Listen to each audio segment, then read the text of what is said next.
Днеска е 7 май. На голямата плоча съм, няма никой. Вчера беше някаква лудница, всичко навсякъде беше заето и доста добър ден за риболов. Дойдох, търсех място, имаше свободни места, нали? Не е като да няма. Ево къде е. Премърдва на голямата въдичка. Да видим. Днеска забърках едни пелети са ми останали. Искам да ги доизползвам и тях.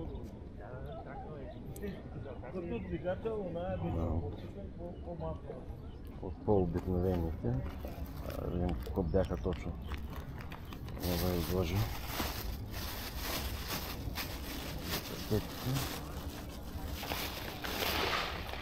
Аха. На S-Max са ми останали неизползвани. Искам да ги използвам и тях, хем да направя един риболов. Въглял съм и на двете съм на метод видя. Времето е перфектно. Слънчице. Просто как да не се радва човек тук да може да полови малко. И най-важното спокойствие. Вчера може би ще да се получи много хубаво клипче. Тук имаше едни младежи. Хвърляха дънни въдици, захранваха с две лодки. Доста снимки са качили в страничката във Facebook на езерото. Така че явно риболова им е бил доста успешен. Аз съм с по-обикновенията къми днеска. Продължаваме с нашия риболов.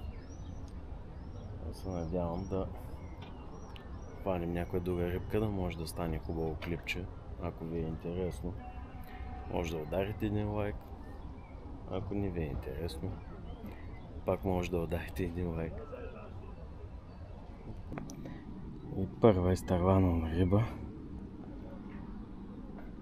Дръпна на едната, обаче то било на другата въдица. Явно съм ги преплел, като съм ги хвърлял. И всъщност аз извадих едната, на другата то дръпна в последствие, да, 3 пъти до там беше. Така че явно трябва постоянно да се наглеждат. Рибата си кълви и в момента. Така че видим. Страхотно време. И облачета и там отгоре. Приятни. Беличко. Кеф. Добре. Продължаваме да настояваме. И така.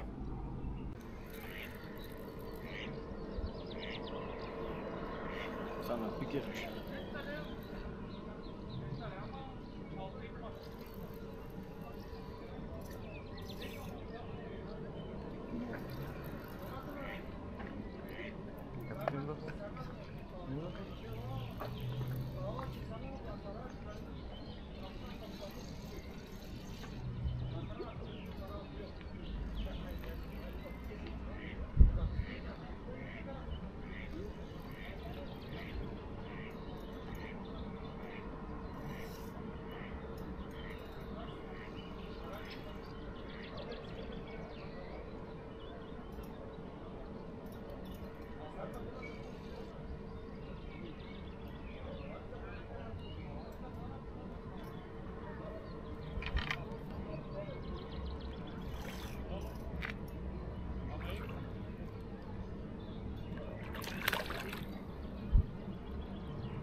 Първата рибка за днеска. Много бърнано шаранче. Малко е, обаче се е тъпнало хубаво. Отстрани на устната. Къде не да скъсаме нещо. Айде.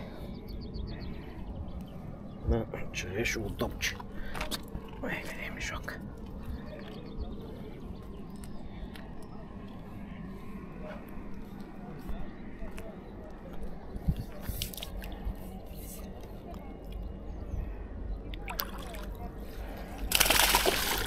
Средя. Средя. Пак как се закачи?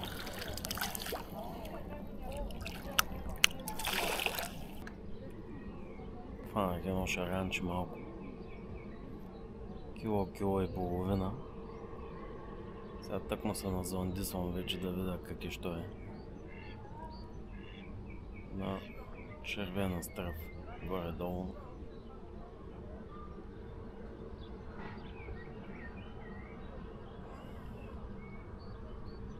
Да хвана днеска на какво кълве, да мога да ги поизловя малко. Е, как са облачетата отгоре. Да, че до края на седмицата само ще вали. Че да се понатърфа малко по малко. Много красиви облаци. Обаче днеска няма тия черти. Тамото ни е любимите ни самолети, дето чертаят отгоре шахматни дъски и тем подобни разни. Просто приятно, чрез хубав въздух, как да не му хареса на човек. Слънцето се поизвърта. Тук да видим къде ще се крия от слънцето. Ако много припича, мога да отида и там от другата страна на плочата. И така.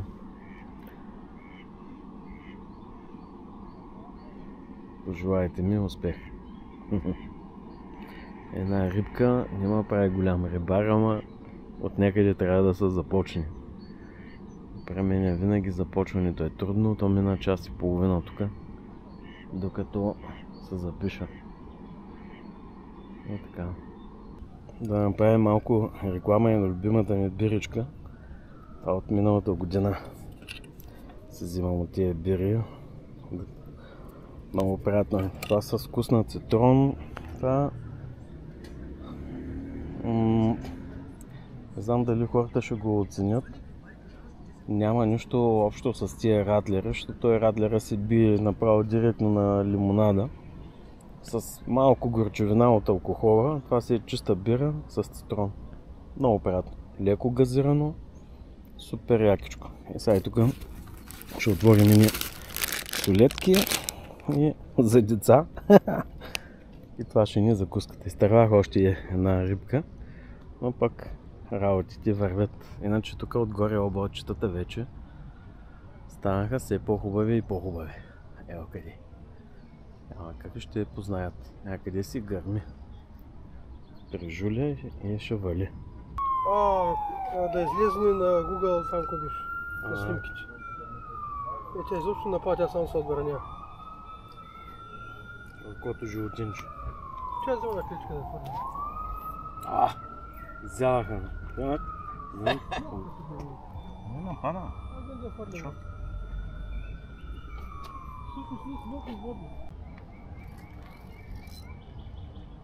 Тя нататък.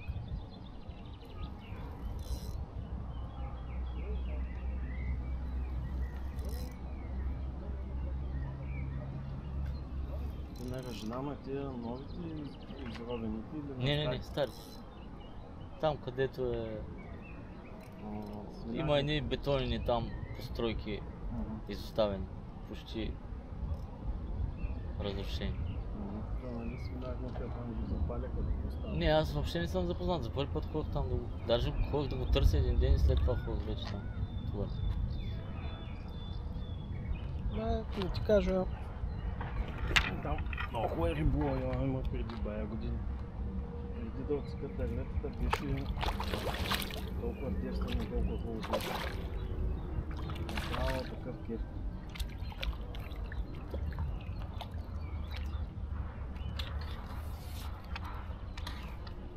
Сега в момента вече не знам какво. То си по-добър да ги. Браво. Интересното, че си е на пикерчето. съм им дал маймунка.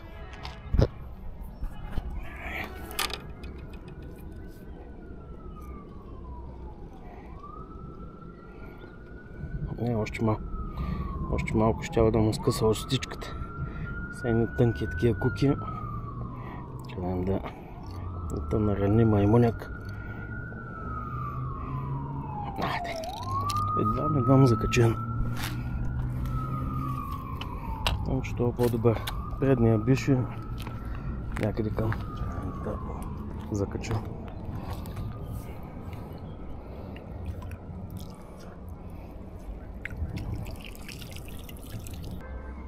До тук беше риболова. Всичко стана черно. Отсякане. Това нещо е отгоре. Светна. Дори до 12. Почвам да ги събирам тия въдички. 2 рибки. 3 изтървани. Това е цялата работа за днеска. Няма как. Искаше ми се за повече време да няма да стане. То закапа съвсем леко, но горе всичкото е черно. Всякъде е черно. Познаха 2 часа, 3 часа. Няма как да стане. Някъде.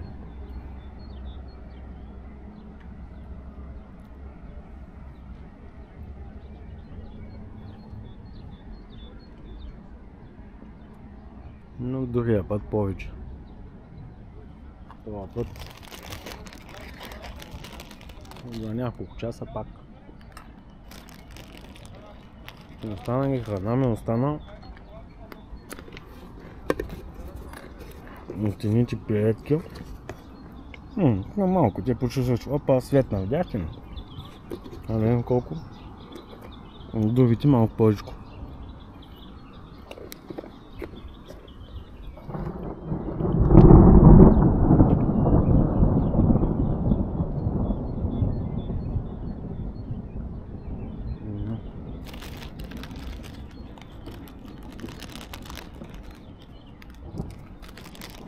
Вече раздуха сериозно.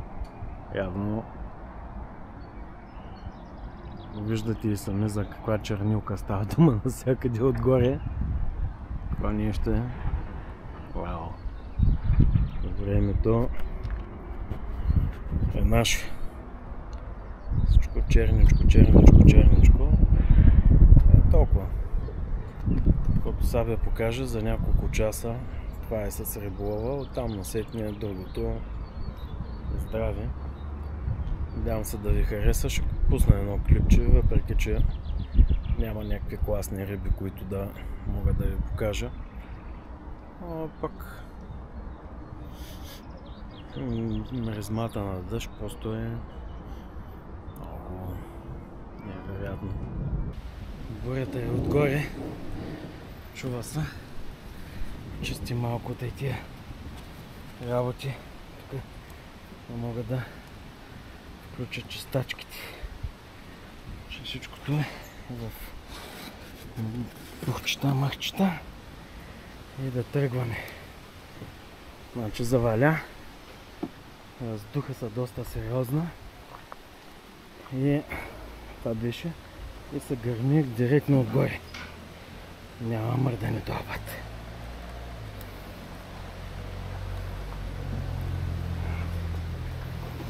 Тия да може да...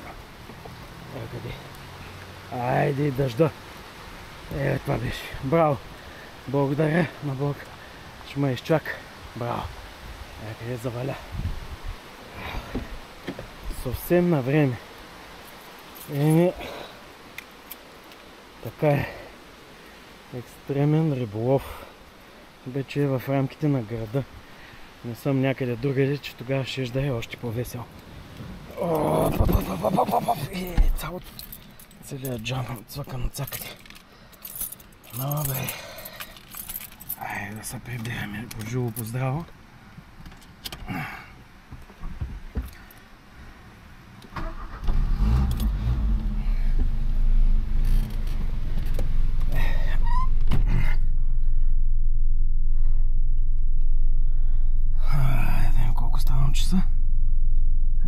10:30. Пак горе-долу нас чака. Часовника не е сверен. Обе, ами е хубаво. Благодаря за търпението и подкрепата. Надявам се да ви хареса риболова. Мисля, че се справихме. Наистина страхотно време, докато не заваля. Сега вече тишина, спокойствие. Тягаме да си почиваме бавно на зла.